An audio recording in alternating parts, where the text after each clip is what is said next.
Okay, so for this week, this is our week 5 of our dangerous goods and inspection for cargo handling and stowage. So first things first, no, topic 5, it is the proper communication during the cargo transfer. For the learning objectives, we are going to explain the information that should be agreed upon between the ship and the shore before any loading and unloading operation. So it is a agreement that two parties are both agreed and before proceed to the uh, operation, which is loading and unloading operation. So cadets, before cargo transfer starts, no, the very first things we check is the safety access. So the one of the safety access is the gangway. So gangways is if the gangway is unsafe, people can fail and one injury can stop the entire operation. So if there's one person of one crew member or one visitor fell overboard because there's no safety nets on the gangway, the operation will be totally stopped. So the gangway must be far from the manifold area. Dapat malayo siya sa manifold area. Have a safety nets, no? And be properly illuminated at night. So meaning once the uh, place got darker, no? Naging gabi na, it must have some lights to see the stairs of the gangway. So dapat meron din tayong life buoys nearby, no? Just in case merong mag-overboard, pwede nating hagisan ng life buoy. So remember, no authorized person should board the vessel. The terminal and the ship must control the access strictly. So again, no, be far from the manifold. So again, the manifold area is at the middle of the ship.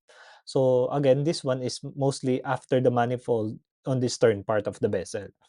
Then dapat meron daw tayong safety nets and properly illuminated by night. We have lights on the gangway and again, there's a life buoy nearby, no, just in case there's a man overboard. So when the ship is a properly moored, it answering the question due to regard, it is given to have a adequate fendering arrangement. So again, the fendering arrangement here is if the ship moves during the cargo transfer, no, hoses can be break. Again, last meeting I already discussed that we have the connection hose that we are referring to during the operation. So when the hoses break, we have spills or explosion. So mooring lines must be tight and properly arranged. So do not mix wire and other fiber ropes in the same direction because they stretch differently. And emergency releases procedure must be agreed upon in case of fire so that the ship must be able to move quickly. So ayan yung ating mooring arrangement 'no, kung mapapansin niyo meron tayong stern lines, breast lines, spring lines, loading platform. The loading platform here is the one we're talking to the uh, loading arms and the manifold. So the spring lines 'no, forward and aft 'yan. 'Pag sinabing forward and aft, forward part of the vessel and aft part of the vessel which is on the stern lines. Kung makita niyo merong stern lines and we have the headlines. So forward part is on the headlines. Aft part which is the aft of the vessel is on the stern lines. So again, meron tayong breast lines on the forward part, meron din tayong spring lines on the aft part, and the loading platform which is on the manifold area. So the agreed ship-shore communication system is operative. So this is the heart of our lesson, which is the communication. So the responsible officer on board and the terminal representative must maintain a continuous communication. So if using telephone, must be manned at all times. Ibig sabihin dapat kung gumagamit tayo ng telephone 'no, dapat laging merong person, quickly, ah, arrange or quickly answer the questions 'no, manned at all times. So if we are using VHF naman, which is very high frequency, portable and carried by the supervisor. So primary and backup communication system must be agreed and written in the checklist. So whether what you are using, either telephone or VHF, it must be primary and agreed and written on the checklist. Again, no communication means no cargo operation. So uh, paano kayo makakapag-start ng isang operation if there's no agreement between the two parties? Again, which is the two parties? It is the shore and the ship. So if there's no communication, again, no cargo operation. Then we have the emergency towing of pennants are correctly rigged and positioned. And the ship's fire hoses and firefighting equipment is positioned and ready to immediate use. So for the emergency towing of pennants, no, we already discussed this one last meeting na about the fire wire. So in just in case of fire, we're going to the taglines are the tugboats are easily pull us off the uh, jetty or on the port so that they can easily pull us away from the fire. Again, so this fire wire must be 1 to 2 meters above the sea level and have a messenger line so it is secured to or spliced and made fast on the inboard.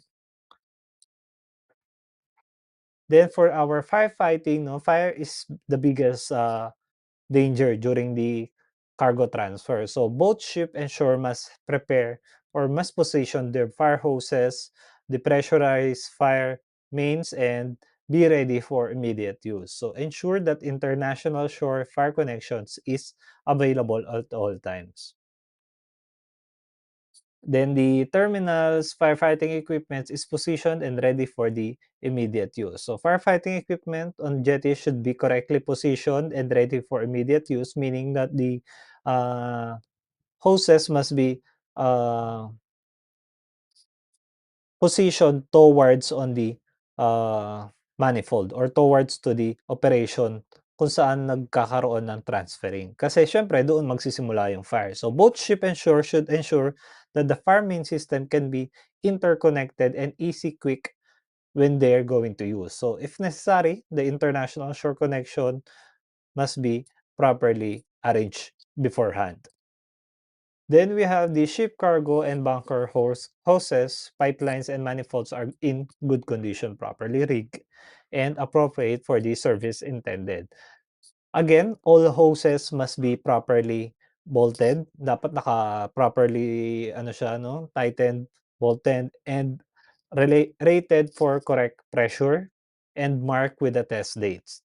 'No, kasi baka mamaya, na-test na siya, overdue na pala yung or hindi siya na-maintained 'no, tendency hindi rin siya, ah, efficient gamitin. So if a hose bursts 'no, mag-explode siya due to the overpressure, the result is pollution or explosion. So always confirm that the isolation and the drainage before removing each flanges. 'Pag sinabing flanges, ito yung pinantatakip natin sa ating mga reducers. So yung reducers na tinatawag natin, ito yung nasa manifold. Yung mga ginagamit natin na pang-connect doon sa ating loading arms. So, terminal cargo and backhoe hoses alarms must be in good condition and properly rigged and appropriate for the service intended. So, cargo hoses should be individually marked so as follows as a identification. Again, it must be stated there that the last test date or the last pressure test of and all temperatures must be ambient and at the maximum or minimum service temperature. So ito yung sinasabi natin na flanges na tinatawag. This is a blank that can cover the reducers 'no, doon sa ating mga manifold. Then we have the scuppers. So scuppers plug and spill containment ready, meaning that pollution prevention is everyone's responsibility. So the scuppers must be plugged so that oil does not go directly into the sea.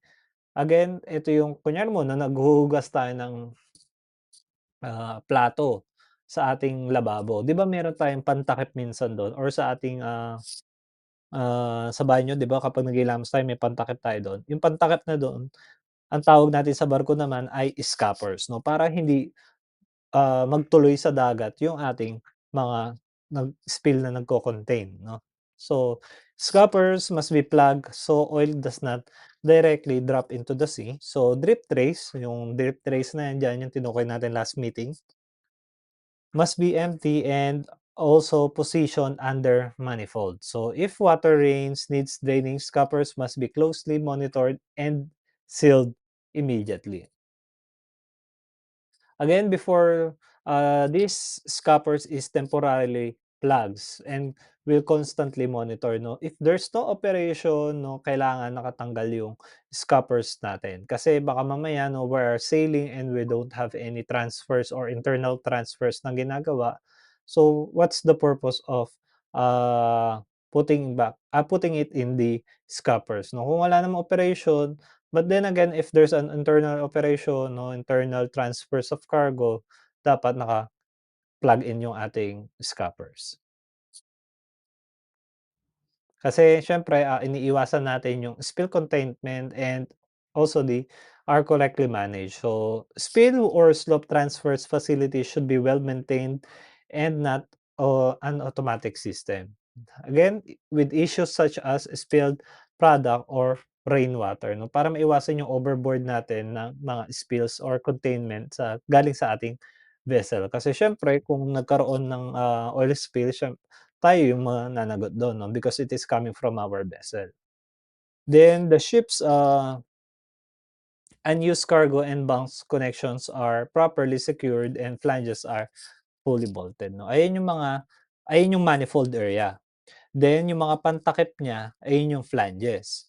Then yung pinaka tinatakpan ng flanges, ayun yung reducers na tinatawag natin and every reducers have different sizes.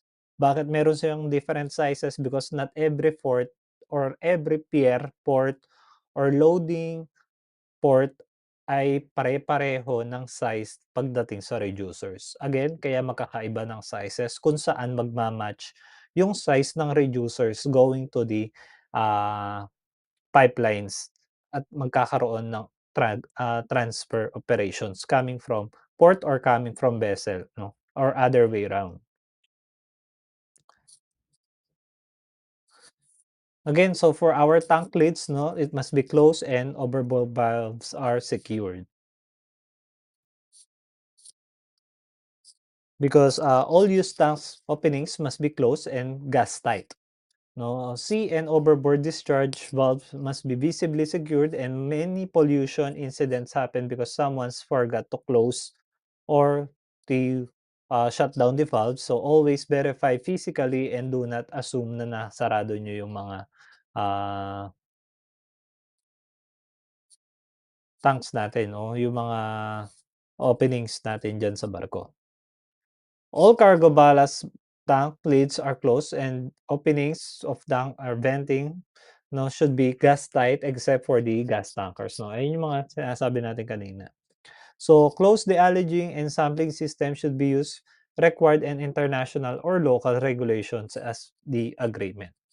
Tapos kapag magbubukas naman tayo ng manhole dapat lalagyan natin siya ng warning sign sa paligid. Baka may mga naglalakad na hindi nakita tapos nagdire-diretso diyan sa butas 'no. Always have a good, housekeeping.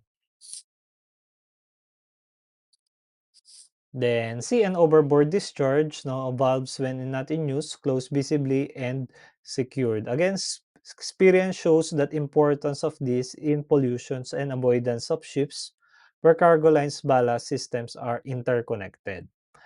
And also to avoid intraberrant openings such as the security of valves question and check it visibly. Again, don't assume na nakasarado na, always double check on your naked eye.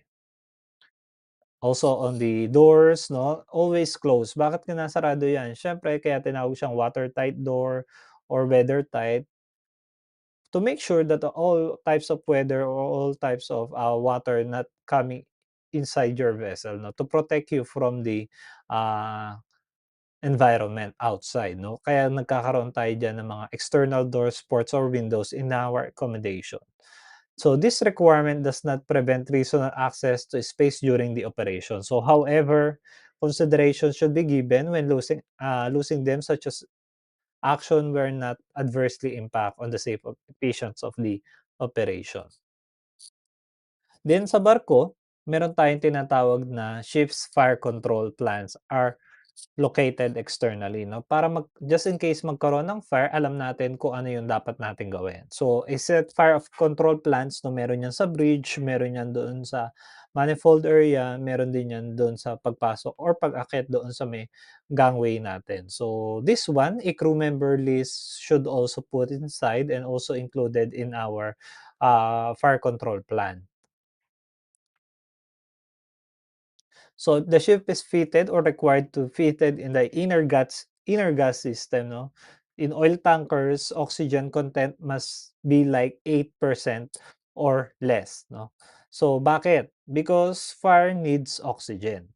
So the inert gas replaces oxygen with the inert gas to prevent explosion. So always check oxygen analyzer working and tanks at the positive pressure. It must be on the positive pressure.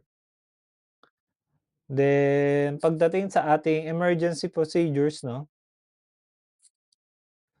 so emergency procedures agreed, 'no, before starting up a ship and shore must be agreed on first on the cargo procedures. So emergency shutdown signal, then emergency stop circumstances. So if there's a misunderstanding during the emergency or delay can cause lives, 'no, kapag hindi nagkaintindihan between two parties, again sabi nga natin without any communication there's no operation.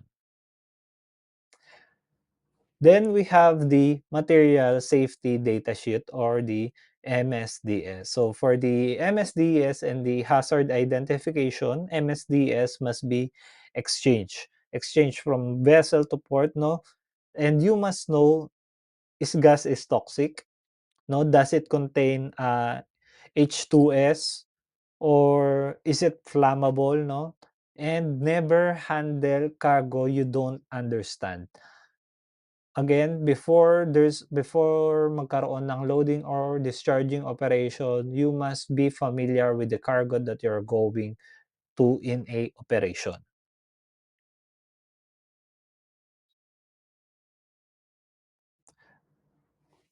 And again, close operation and overfill alarms. So modern terminals now are required to close loading. So this means no openings of the alleged port, and use fixed gauging system and independent high-level alarms must work. No, overfilling the high-level alarms or overfilling a tank is one of the most dangerous incidents in the tanker operations. No, so the operation of the PV valves, no, the velocity vents should check using the facility. So furthermore, visually or otherwise ensure that the check lip operating valve and occasion, no, there's no a dapat yung flow ng system is directly. Kung makikita nyo dyan, no, merong mga arrow sign, ibig sabihin yung flow ng isang valve, 'no, dapat iisa lang yung pinatutunguhan, 'no. Just in case kung magkakaroon man ng imperative or adequate check operating the valve, so the stiff bend must cause a check lift drive in the shear. So personal, again, don't assume and with these disastrous consequences that the vent was be operational. So for this, a vapor return line is a hose or pipe that removes fuel vapors or other gases back to the tank or the other destination. So siya parang nagkakaroon ng feedback pabalik, no? That is the purpose of the vapor line. Then meron naman tayong tinatawag na smoking and mobile phone control. Nasaan na 'yun, 'no? Ito yung ayan, ito yung shorelines kanina, no, na-discuss na natin siya. So sa smoking, 'no, smoking is only allowed inside the designated areas. Lalong-lalo na if you are in a tanker vessel, smoking must be placed inside the accommodation. Mobile phones are not allowed in the hazardous areas, no? Right, unless explosion proof, but we are not assured if it is uh, explosion proof because all of the mobile phones are digitalized and we are not, and it has a battery and battery can explode. So again, using of mobile phones and smoking is only allowed inside the accommodation. So because one spark is enough to ignite the vapors, and once the vapor is ignited, magkakaroon tayo ng explosion. Ship and shore telephones, mobile phones again, and pagers are requirements are being observed. So again, mobile phones and pagers should not be used in a hazardous areas, no, unless otherwise it is being used or approved by the competent authority.